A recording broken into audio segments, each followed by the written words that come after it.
Hi, I'm Ben Ferguson, and welcome to your AMAC Weekly News. First up, the president has officially taken executive action on law enforcement reform, and his action is actually being supported by both law enforcement and the American people. More on what is in this executive order and what it means for the future of law enforcement in just a moment. Up next, the Seattle's Capitol Hill Autonomous Zone, or Chaz. Well, they've changed their name. Now it's CHOP. They may have changed it by the time you see this. Who knows? Well, guess what? They're calling now for people to send in supplies to help them continue their lawlessness. We'll dissect what that means in just a moment as well. And finally on the show today, we'll be joined by Andy Mangione, the AMAC Senior Vice President of AMAC Action, to talk about the president's efforts with law enforcement and what AMAC is doing on behalf of law enforcement and the American people. All that in just a moment. But a quick reminder, if you haven't shared this video with your family and friends on social media, please make sure you hit that share button right now. Your AMAC Weekly News starts right now.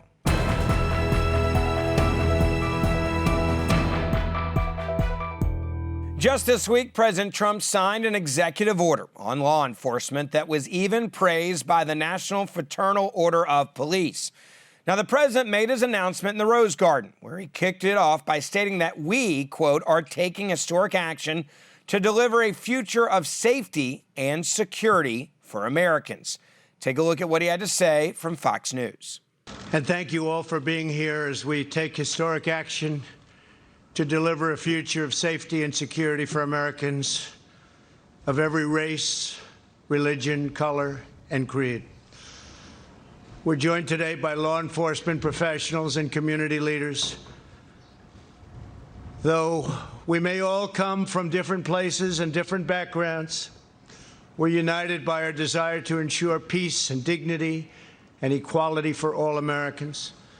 I've just concluded a meeting with incredible families, just incredible families that have been through so much. The families of Ahmaud Arbery, Botham Jean, Antoine Rose, Jamel Roberson, Adiana Jefferson, Michael Dean, Darius Tarver, Cameron Lamb, and Everett Palmer. These are incredible people, and it's so sad. Many of these families lost their loved ones in deadly interactions with police. To all of the hurting families, I want you to know that all Americans mourn by your side. Your loved ones will not have died in vain. We are one nation, we grieve together, and we heal together.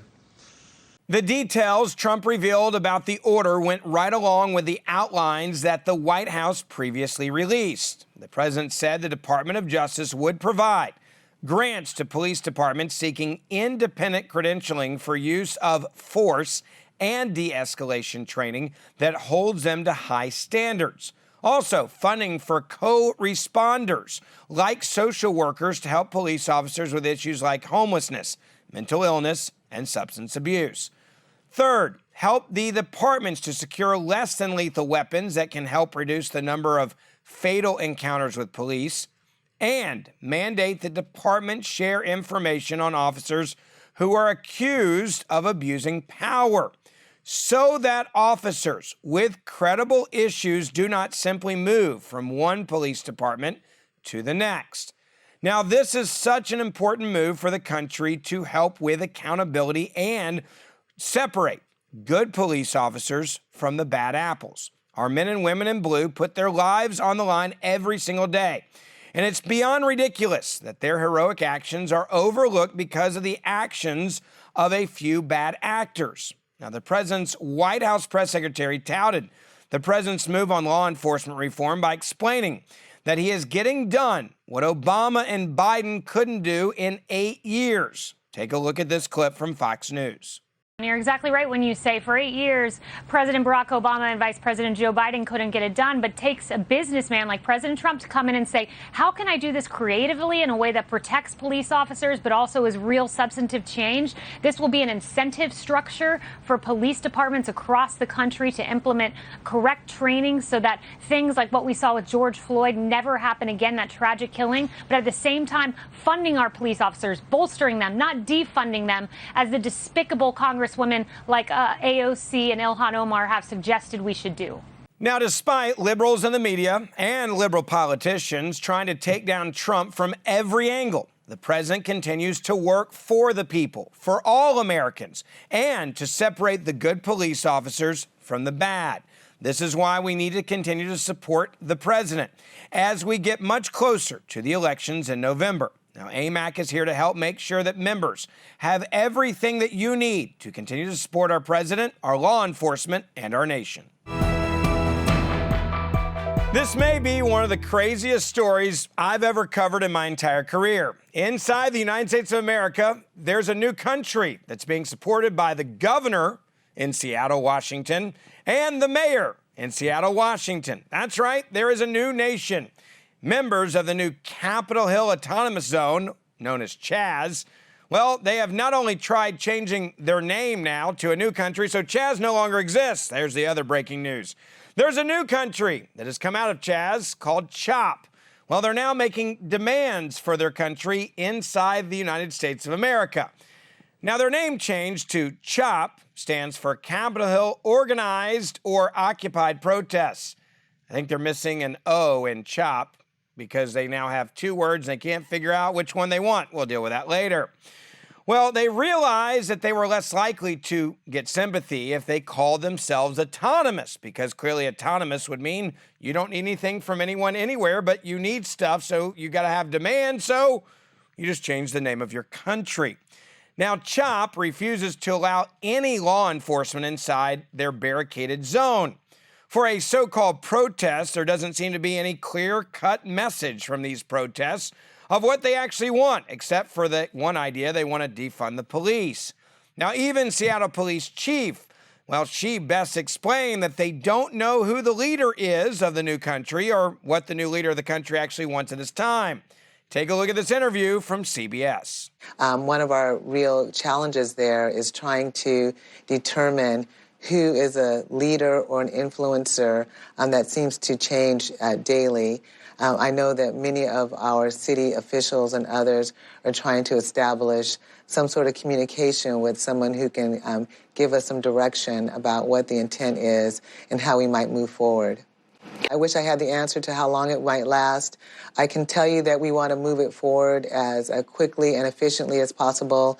But my concern as a police chief, besides that I want to be back in our precinct doing the work, is that we don't want anyone there to be harmed. We don't want this to be something that devolves into a forced situation. So we're really trying to take a methodical, practical approach to reach a resolution where everyone gets out of here safely.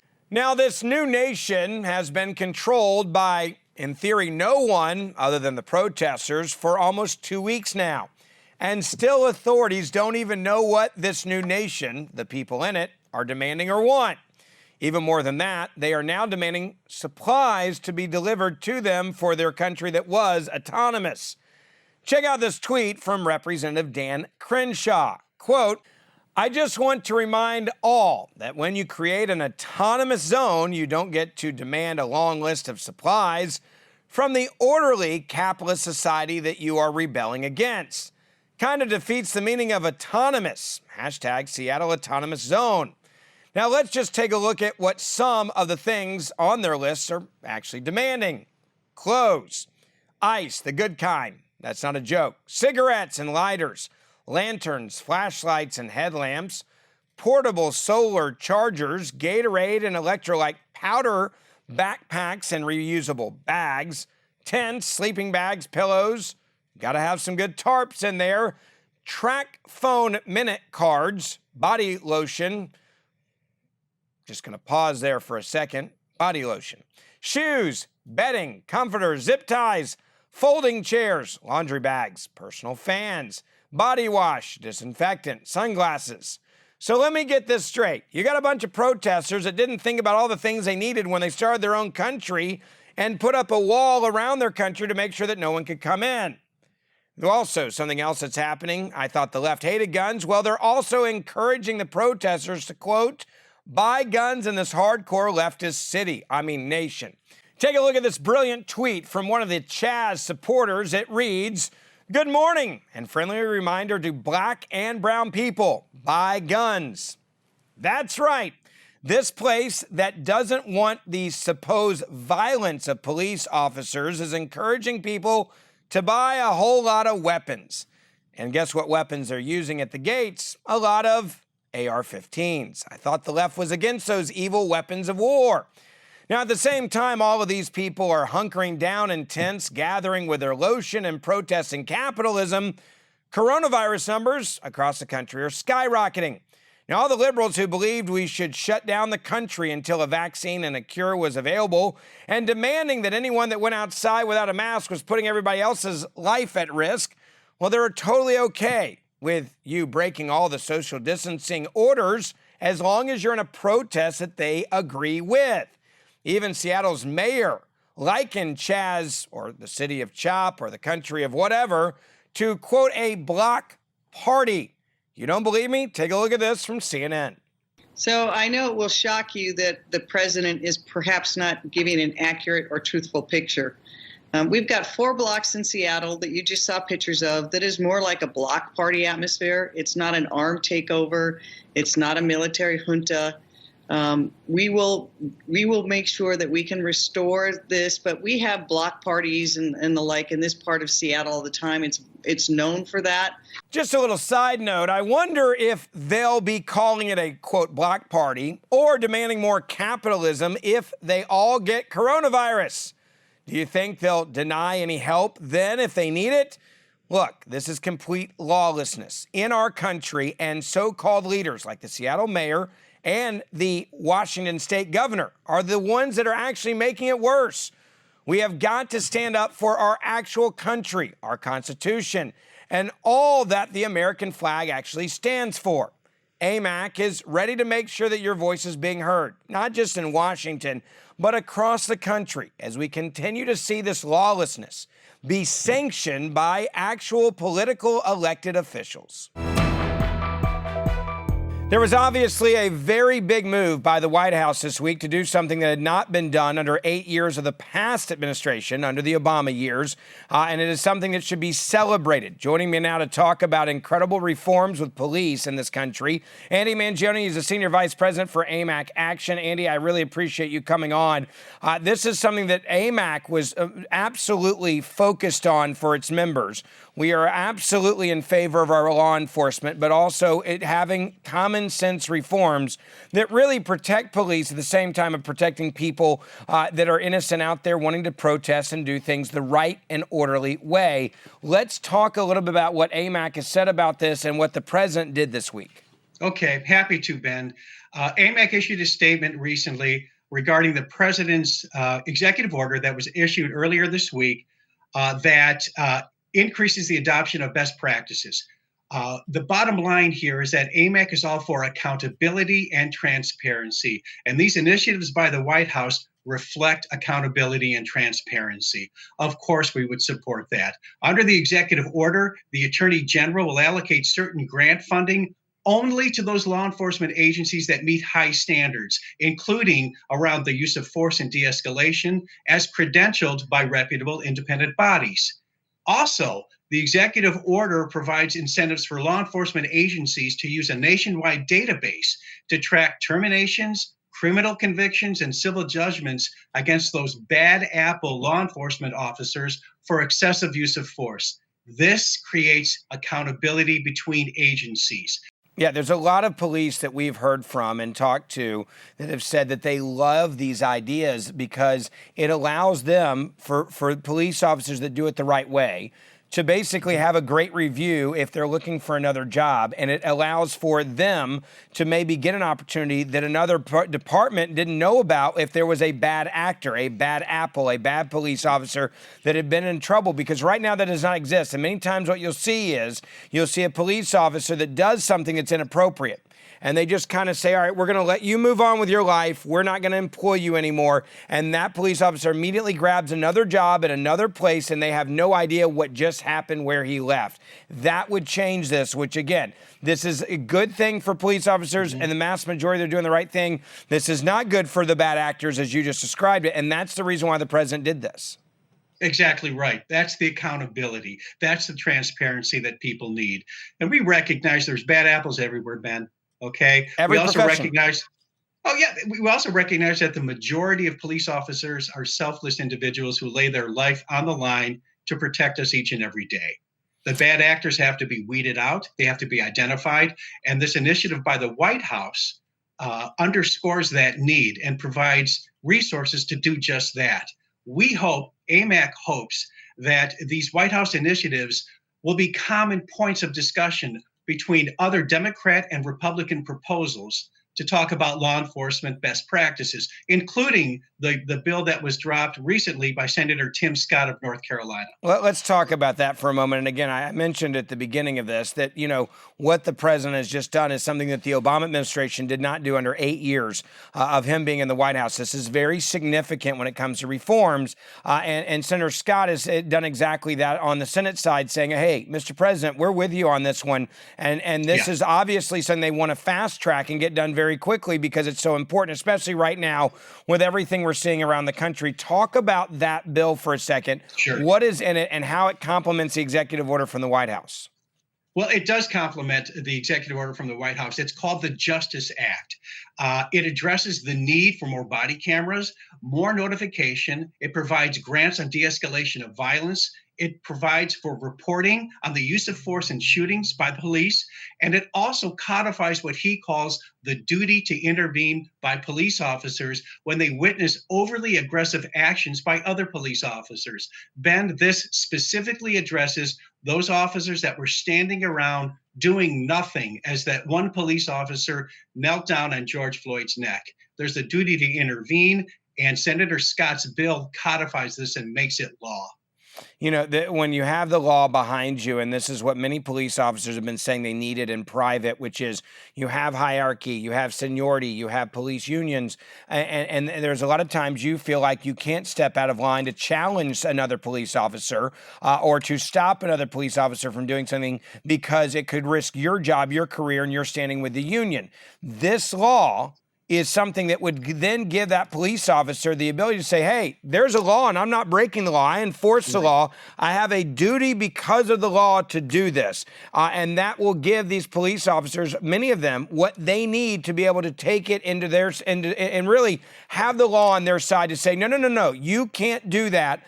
I cannot allow you to do that by the law, even though you are my brother in a uniform right now. And I think that is something that clearly has been missing for far too long. It gives them a lot of cover to do the right thing, Ben. No doubt about it. It's going to be very interesting to see how quickly this moves. Is there any indication yet, Andy, of anything from the Democrats? Are they going to do this in a bipartisan manner? There doesn't seem to be anything controversial in here. It seems to be pretty straightforward. Are they going to try to fight this just because it has the president's name next to it? That remains to be seen. Senator Scott called for bipartisan work and bipartisan cooperation on any law enforcement reform. So he's calling for this, and he rightfully described this issue as nonpartisan. It's not a Republican issue. It's not a Democrat issue. It's an American issue, and both sides need to come together to address best practices in law enforcement. We hope that this happens. It remains to be seen if the Democrats are going to come out on behalf of the American people on this issue. Well, it's certainly something, if you're a member of AMAC, that we are making your voices be heard on Capitol Hill, that we are in favor of this, that we are in favor of protecting and defending the good men and women in the uniform. Keep us updated. Andy Mangione, I really appreciate your time. Senior Vice President, AMAC Action, thanks for coming on today. My pleasure, Ben. Thank you. Once again, I want to say a big thank you to AMAC Action for making sure that all of our members' voices are heard as we protect and defend all the good men and women that wear a uniform. Also, it's extremely important right now with everything that is going on that you continue to be a huge involved member of AMAC. If you have not renewed your membership and it's up, please make sure that you renew it. Also, please tell your friends about AMAC. Right now in this country, we need to stand together, and your membership and being counted as a member is more important than ever before as we fight for all of our amazing members every single week. I'm Ben Ferguson. I'll see you back next week for our next episode.